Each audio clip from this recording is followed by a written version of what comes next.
Speaking and listening work is vital to language development, especially in a multilingual environment like Swanley School, East London. But it can get sidelined in favour of more trackable reading and writing exercises. 20% of students' marks for English GCSE are for their speaking and listening work.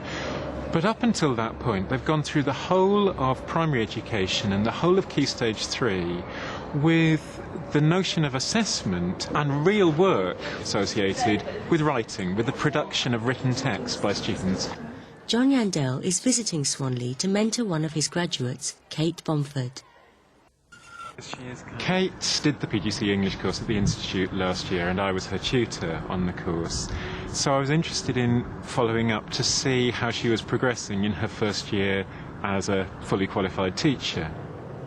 She became very interested in bilingual students in particular, who make up the vast majority of the pupil population in the school where she's now working. For bilingual students acquiring full fluency in English, an explicit, full focus on speaking and listening has a particular payoff. Kate, could you tell me a bit about the class that we're going to be seeing? At least 90% of the class are EAL, and most of those students will be Bangladeshi, although not all of them. I always try and work some speaking and listening into every lesson, so even if it's just a brief pair work task. But what tends to happen is that when we open up discussion of the book, it tends to be the same group of students who tend to offer their opinions on it. One of my aims in the lesson that you're going to be watching is to set up a group task that'll actually encourage discussion by everybody. Okay, now let's go in and settle down quickly and quietly. This Year 8 class have been reading and working on 3 main characters from the novel Holes.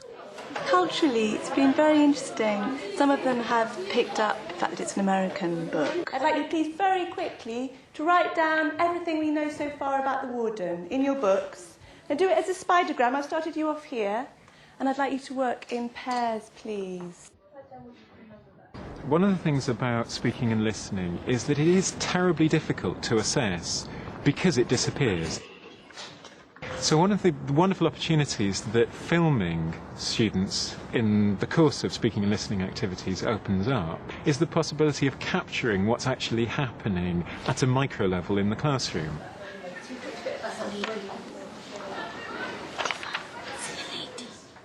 Although you said very clearly this is a pair activity, because their focus was on what was in their own individual exercise books, for most students it became a silent individual activity, not a collaborative activity.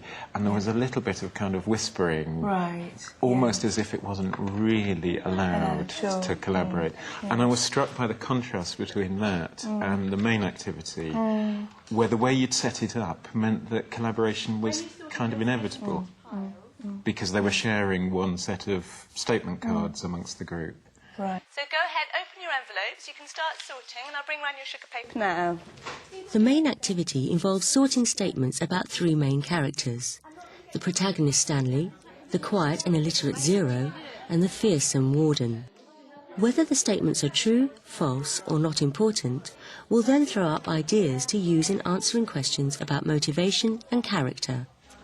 These questions on the board, can you see I've got 7 questions on the board here? And I want you to use your thinking and your ideas about these statements to help you answer these questions. I'm going to give 1 question to each group, all right? So, Davina's table, can you answer question 1, please? They think he's stupid, but he isn't. Zero's worthless. What's that? Apple's worthless. They think he's a waste of time. Why does Stanley refuse to help Zero learn to read? So that is an interesting and quite surprising group from my point of view, and it's great to see them working so well together. And Shazida's role in that is really key. Because she is effectively leading it, isn't she? When Shazida's looking up at the board as well, one can see how she's relating the cards to the question that they're answering, and then pulling Lewis and Kenny back into it. And they can see each other's thinking, can't they? Yes. And I was very pleased that Lewis and Kenny participated so much in that lesson. And later on, we don't see this, but they were very keen to read, and they've not been keen to read in my lessons so far. 0 is the strongest word I can't relate, but 0 is very good. They say he's got nothing in his brain because he never speaks. Isolated. But hang on, slow down again a bit, a moment. Who's the fastest digger?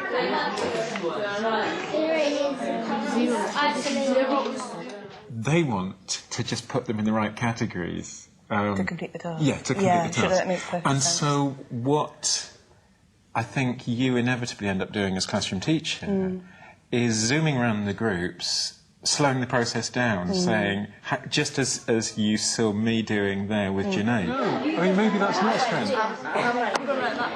He never ever speaks. But is speaking to do with being strong?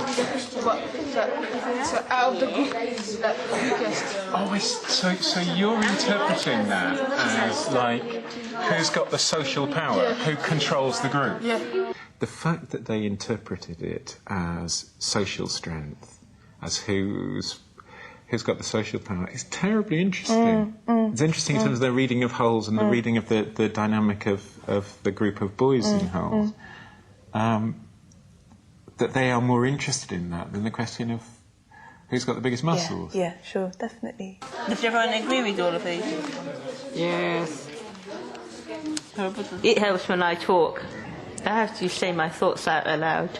The bit I liked about the lesson was when we worked in the group, because we could work with everyone and they could tell us whether their opinions, which somehow helps. It helps me learn. This is false. That's true. Is that true, false, or not important? Not important. Okay. But it's false as well. And it's false, yeah. If it's not important, you can leave it out of the discussion now, yes?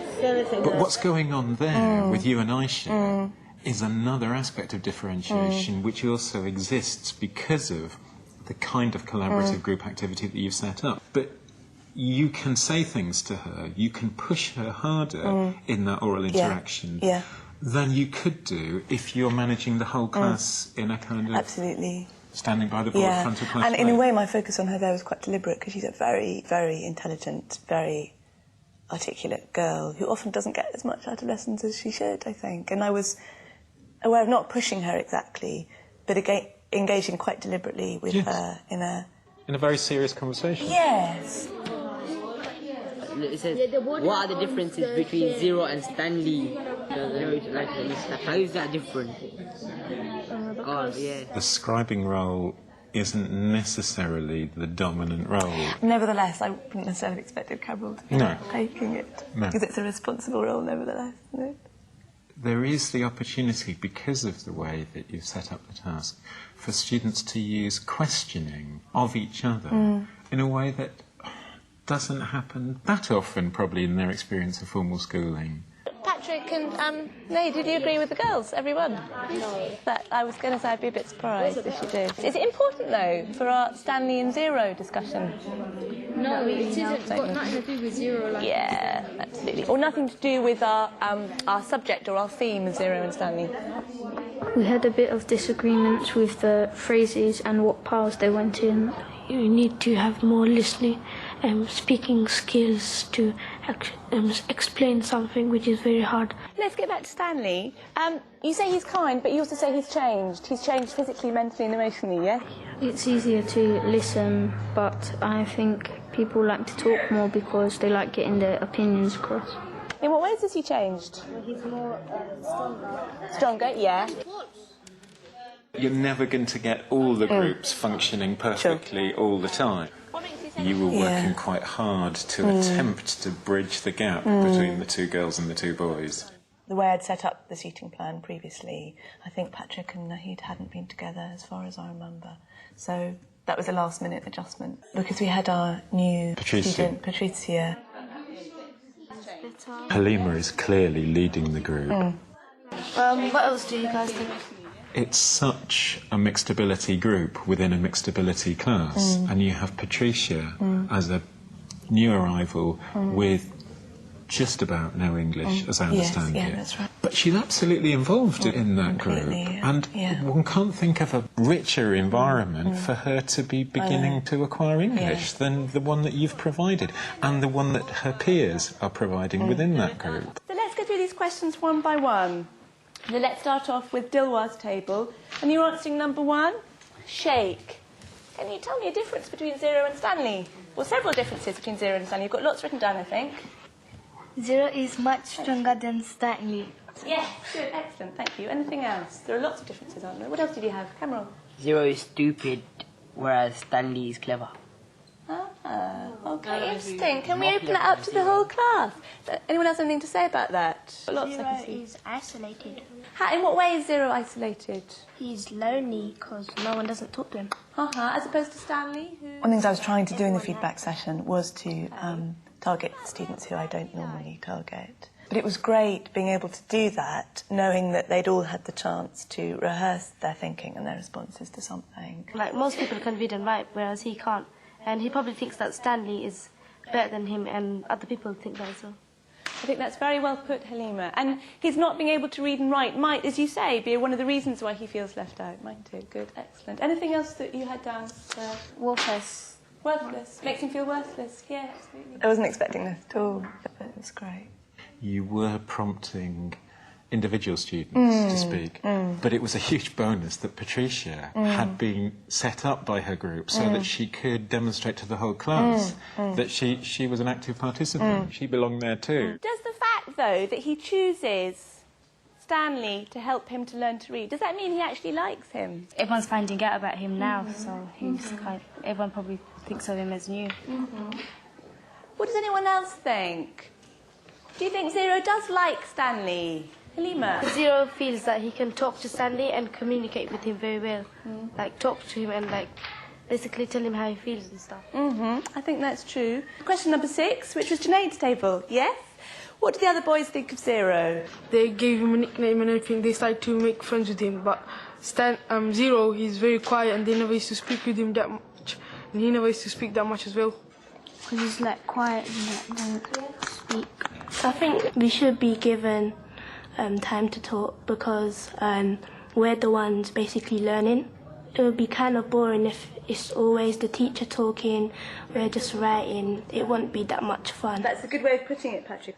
They needed the space to talk and listen to each other, to develop the ideas that were coming out as the lesson progressed. And that's that process aspect of speaking and listening activities, of what it enables students to do with language and with their thoughts, is kind of central to what was going on. It's really given me something to build on, I think, this lesson, because it's introduced them to a particular kind of format of tasks. Can you all get your homework diaries out, please? Speaking and listening skills are not taken as seriously as reading and writing within the English curriculum. The default language mode is to write answers to written questions in relation to bits of written or printed text. This means that speaking and listening has tended to be regarded as the Cinderella of language modes. Can you stand quietly behind your chairs, 8L, tuck them in? That if we're serious about enabling our students to get better as language users, we need to give them the quality time to talk together in the classroom. Who's travelling diary? Forgotten about it, actually.